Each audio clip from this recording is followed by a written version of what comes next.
Well, hello there, YouTubers. It is I, the big, yes, and I do mean Big D, coming to you live and in person with another exciting video on fan upgrades. Well, you're seeing some work being done to this puppy, and it's, whew. We're getting the inverter in, we're getting the heater in, and we put in LED headlights, and we've taken the floor out.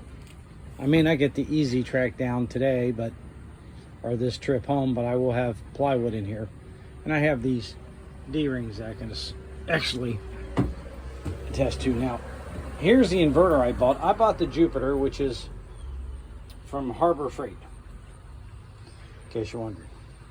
But before we continue, have you subscribed to this channel? If not, why not? Come on, man, help a brother out. Help a brother out. It won't hurt you to hit that little subscribe button. I promise you, it doesn't bite. It will not bite you. Also, hit the little bell thingy. You don't want to miss any of this, because I'm going to show you how to save monies and do it yourself. People charge a lot of money to do this. It's really ridiculous. Now, I bought the Jupiter 1500. Okay, it's got it over here. The 1500 watt. There you go. I paid it. I got it on sale for $119, and I put the $35 2-year warranty on it. Why do you do that? Well, you can take and every year go get you a new one free. Just walk and hand it to them, and they'll hand you a new one. So before the 2 years is out, you definitely take that one in and get yourself a new one. 1500 will do everything you want it to do. I had to put this wood on here to actually make it easy to screw in. You'll see, like the heater over here, heater control, all the lines are going behind it. I insulated behind that. There's the fuel tank. You see the fuel line goes in and underneath behind the wall here, comes down. Now that's the electric, the ground and the positive that'll run around. To me, I just zip tied that up there, because it works fine for me. I don't have to get fancy. And I drilled the holes. I used the 1 1/4 inch and the plate. I'll take and let you see what it looks like underneath. I took that mat out. Well, that thing was filthy. Look at this crap that was under there. It's just disgusting. But it's getting cleaned up. But over here is where, now that's the exhaust pipe there. Now you got a muffler you can put on it. I never do. I don't worry about it, because it really doesn't help it. So don't worry about it. But there's the exhaust. There is the fresh air intake.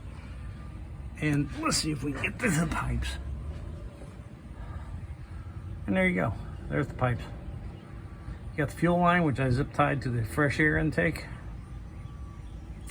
exhaust, and intake. That's it. That's all there is to it. I actually put the metal plate up there and used it as a template, and just I had a 1 1/4 inch hole saw, and I used that. A 2-inch side-by-side cut that out would have done just as well. I just had to drill some more holes, but I didn't care. I just got it done. And I zip tied it up, and I'm not worried about the zip ties because it's underneath the van. Now I'll come under here later and spray that up real good so that it doesn't rust.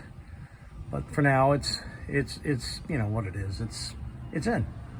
And I've got the exhaust over here and the fresh air over here. I want to keep those apart. That's why. The batteries are over there, and I took a notch out of the bed. You can see the notch.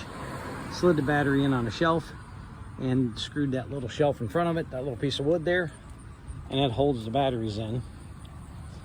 Tomorrow I will go under the seat, get to the battery, and basically put in the kill switch.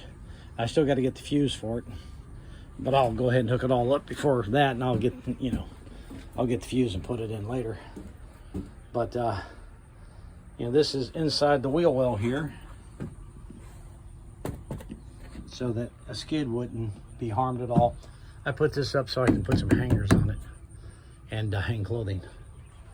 But that's the control for the heater, and there'll be a piece of wood comes from here to here and over to protect it. And just getting the thing set up.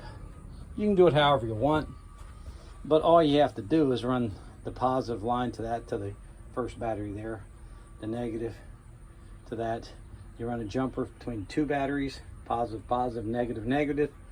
Run it to the switch and the fuse, then under to the car battery. You flip the switch to charge, and you flip the switch off to stop charging. That's all there is to this, folks. So just so you know, this here install, people were charging $350. It took me an hour and a half. That's it, hour and a half to do that. So that's $350 for the install. Hour and a half of your time, $350. Cha-ching. Inverters, $150. There's $500 right there. $500. And I turned around and put LED bulbs in. And I got them, you can see down there, torch beam. I got the old ones, the old bulbs in here. But the LEDs are in, that cost $60 on Amazon. It'll take you 15 minutes to do it. I was gonna do a video on it, but I didn't figure there was any need because it's really not anything to do. All you do is take this screw here.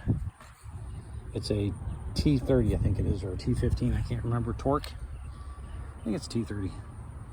You take that out, this here pulls out. There's a clip here, as you can see. Let me get my finger out of the way. Get it back in there. See if we can get it.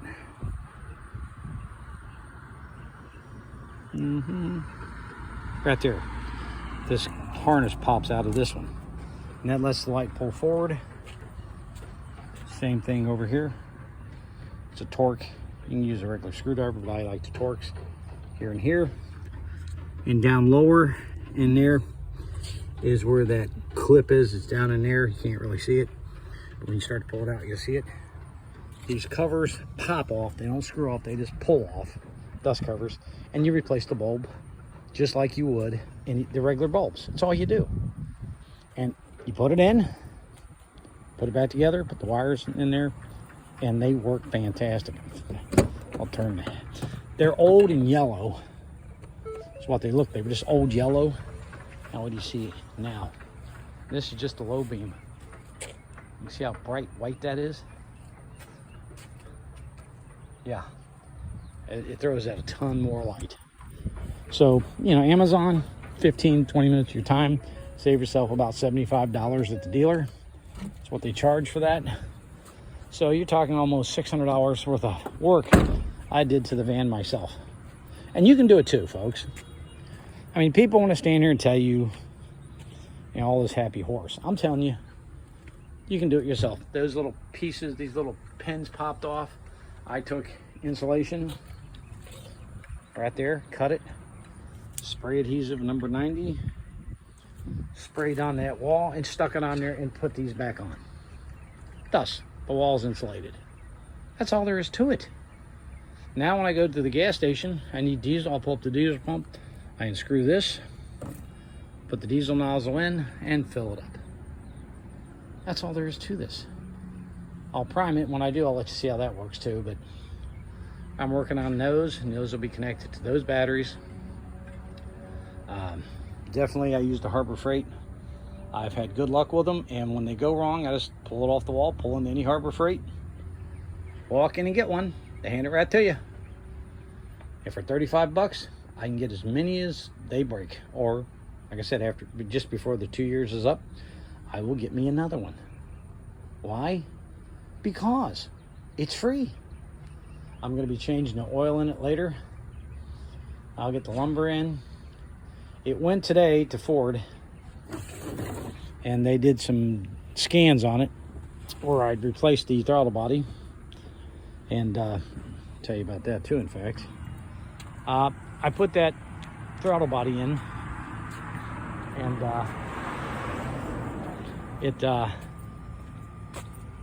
after 4,000 miles, I started having an issue with it. It was a Hitachi. I paid $250 for that. I went to Ford, paid $89.95. Yeah, for new one, put that on. And they scanned it, cleared all the codes. I had a code in there for a sensor for tranny overheating and a misfire at startup, and they were old. So they said, you should be fine, since I basically had changed the transmission fluid. He said, you should be good to go. They cleared the codes out, and he goes, you shouldn't have any problems. But I am gonna have the tune-up done to it next time. And I'll be back in service Monday, getting her ready to roll. And want to do a video showing you what's been going on with the van. When it's finished, I will do the completed one and show you how everything operates. Once that's in there, that inverter, I can put a refrigerator and a microwave in. A microwave runs 750 watts. Refrigerator is like 300, but the thing of it is the refrigerator doesn't run all the time, and neither does the microwave. So the 1500 water for $119, it's gold, just gold. So this is Big D saying, let's stop with all the crazy crap out there and everybody feeding you a line of crap, telling you they're making all this money, yet they can't even afford their vans, and others can't even afford to buy a van if they're getting all this money. I don't know why they can't. And let's show you how to be profitable. How to, I showed you the bunk build. All I did was cut it in, set the batteries there, perfect. Everything's in, freight will go right in, slide right in there, no problem. You can do this stuff yourself. You don't have to pay people to do this. Big D saying, like, subscribe, share the channel. Let's get the algorithm going. Till we finish up later.